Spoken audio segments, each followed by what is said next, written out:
એક સરસ મજાનું જંગલ હતું। તે જંગલમાં ઘણા બધા પ્રાણીઓ રહેતા હતા અને જંગલનો રાજા સિંહ પણ રહેતો હતો। સિંહ એક સરખા જ પ્રાણીને મારીને શિકાર કરતો હતો। તે કારણે જંગલના બધા પ્રાણીઓ ભેગા મળીને મીટિંગ કરવાનું નક્કી કર્યું। બધા પ્રાણીઓ પૂનમના દિવસે ભેગા થયા। સિંહ એક મોટા પથ્થર ઉપર બેઠો હતો। પછી નક્કી કરવામાં આવ્યું કે હવેથી સિંહને નોખા નોખા પ્રાણીઓનો શિકાર કરવાના। સિંહ જંગલના નોખા નોખા પ્રાણીઓનો શિકાર કરતો હતો। એક દિવસ સિંહને શિયાળનો શિકાર કરવાનો વારો આવ્યો। સિંહ શિયાળ ઉપર પંજો મારવા ગયો ત્યાં શિયાળ બોલ્યું, હે જંગલના રાજા, મને ખાવાથી તમે ભૂખ્યા રહેશો એના કરતાં હું તમને મોટું પ્રાણી લઈ આવું। સિંહ કહે, વાંધો નહીં। શિયાળ એક ગધેડા પાસે આવ્યો। શિયાળ કહે, ગધેડાભાઈ, જંગલના રાજા તારા બે મોઢે વખાણ કરતા હતા કે તને જંગલનો પ્રમુખ બનાવવાની વાત કરતા હતા। હું જંગલના રાજા પાસેથી જ આવું છું, તને ત્યાં બોલાવે છે। શિયાળ અને ગધેડો સિંહ પાસે ગયા। ગધેડો સિંહ પાસે ગયો। સિંહે ગધેડાને પંજો મારવા ગયો ત્યાં તો ગધેડો ભાગી ગયો।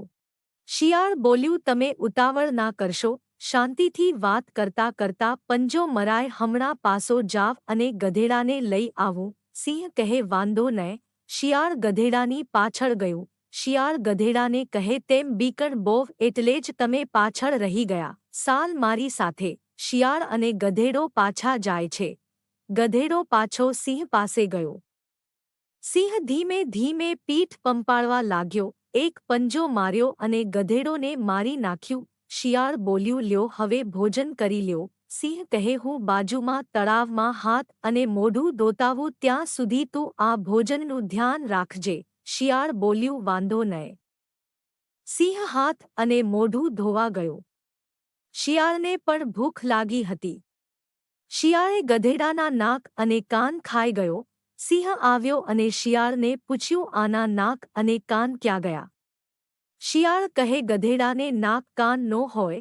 સિંહ કહે, હું જંગલનો રાજા છું, મને ખબર પડે કે ગધેડાને નાક કાન હોય। શિયાળ કહે, એવું નથી, ગધેડાને નાક કાન હોય જ, પણ આવા અમુક ગધેડાને નાક કાન નો હોય।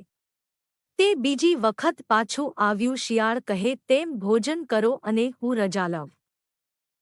શિયાળે પોતાની બુદ્ધિથી પોતાનો જીવ બચાવી લીધો અને ગધેડો મૂરખ હોવાથી તે મરી ગયો। આ વિડિયોને લાઇક કરો, શેર કરો અને અમારી ચેનલને સબસ્ક્રાઇબ કરો।